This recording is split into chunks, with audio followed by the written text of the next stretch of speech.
February 13th, 2025. Welcome to today's episode of California Water News Daily. California's relationship with water has always been a complex one. It's a story of feast or famine, of too much water and not enough, often in the same breath. This year is no different. The state is facing a myriad of water challenges, from aging infrastructure to the looming threat of climate change. Recent storms have brought much-needed rain and snow, replenishing reservoirs and offering a glimmer of hope. But the situation remains precarious. California's water woes are deeply intertwined with environmental concerns, political battles, and economic realities. The decisions made today will have far-reaching consequences for generations to come. This is a critical moment for the Golden State. It's time for informed, science-based solutions that ensure a sustainable water future for all Californians. As I speak, a powerful storm is barreling towards California, promising much-needed precipitation but also raising concerns about flooding and mudslides. This weather whiplash, from drought to deluge, has become all too familiar in recent years. The northern part of the state, still waterlogged from previous storms, braces for another round of heavy rain.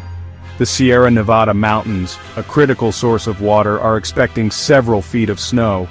While this precipitation is crucial for replenishing our depleted reservoirs, it also brings with it the risk of disaster.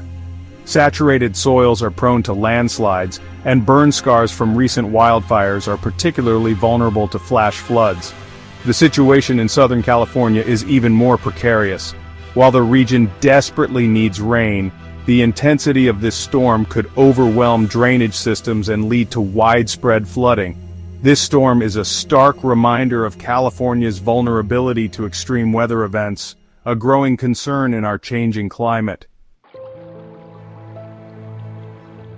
The recent storms have brought some welcome news. California's reservoirs are finally starting to recover. Shasta Lake, the state's largest reservoir, has risen dramatically in recent weeks, as has Lake Oroville, the second largest. This influx of water is a much-needed reprieve after years of drought. It offers a glimmer of hope for farmers, businesses, and residents who rely on this precious resource.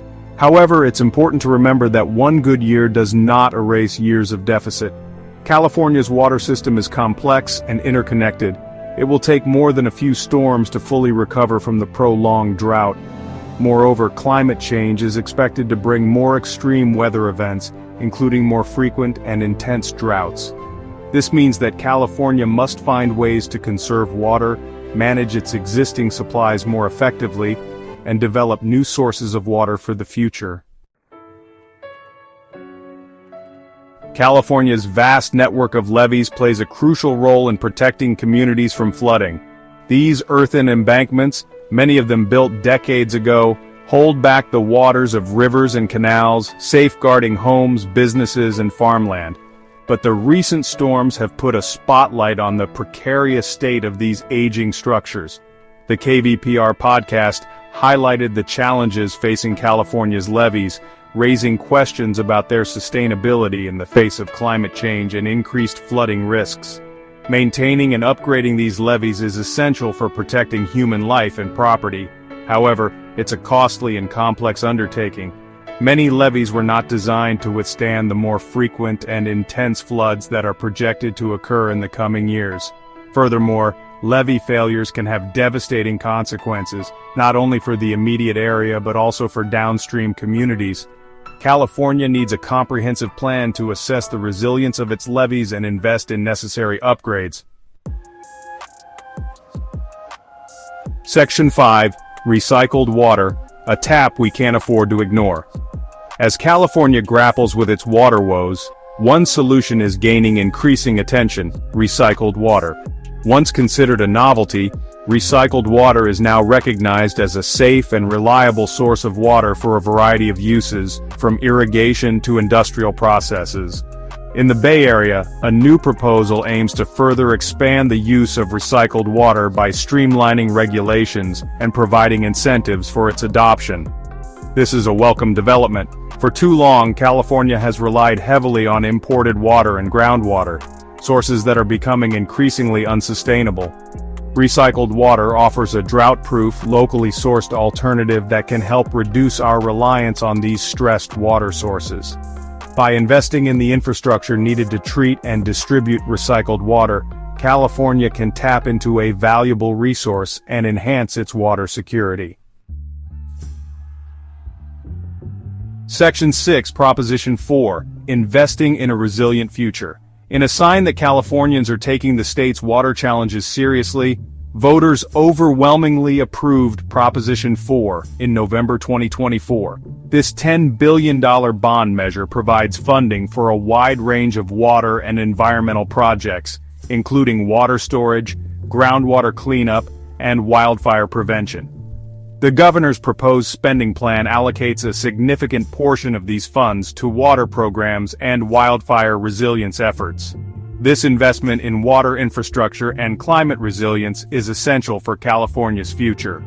The projects funded by Proposition 4 will help ensure a reliable water supply, protect communities from flooding and wildfires, and restore vital ecosystems. By investing in these critical areas, California is taking important steps to mitigate the impacts of climate change and build a more sustainable future. Section 7, Endangered Species Caught in the Crossfire. California is home to a remarkable diversity of plant and animal life, but many of these species are facing growing threats, including habitat loss, climate change, and the introduction of invasive species.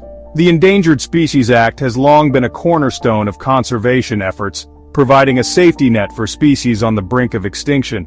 However, the ESA itself has become a target, facing challenges from those who prioritize economic development over environmental protection. The Trump administration's efforts to weaken the ESA have raised concerns among conservationists and scientists. Rolling back protections for endangered species and opening up protected lands to development could have devastating consequences for California's biodiversity. It's crucial that we resist these attempts to undermine the ESA and continue to prioritize the conservation of our natural heritage. Section 8, Ivanpah's Demise, a cautionary tale of solar ambition. The Ivanpah Solar Power Facility, once hailed as a beacon of California's clean energy future, is now slated for closure. This massive concentrated solar power plant located in the Mojave Desert has faced a number of challenges since its inception, including technical difficulties, high operating costs, and concerns about its impact on wildlife. The decision to close Ivanpah highlights the complexities of transitioning to a clean energy economy. While Ivanpah's closure is a setback for the concentrated solar power industry, it's important to remember that the transition to renewable energy is a marathon, not a sprint. Technological advancements and falling costs are making other forms of renewable energy, such as solar photovoltaic and wind power, increasingly competitive with fossil fuels. California must continue to invest in a diverse portfolio of clean energy solutions to meet its ambitious climate goals. Section 9, Wildfire's Toxic Legacy, a Hidden Threat.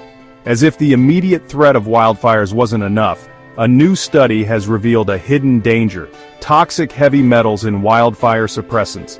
These chemicals, sprayed from airplanes and helicopters to extinguish flames, contain high levels of cadmium, arsenic, and chromium, substances known to be harmful to human health. The study's findings raise concerns about the long-term impact of these chemicals on both human and ecological health. This revelation adds another layer of complexity to California's wildfire crisis.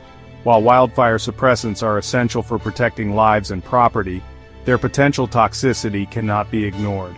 More research is needed to fully understand the risks associated with these chemicals and to develop safer alternatives.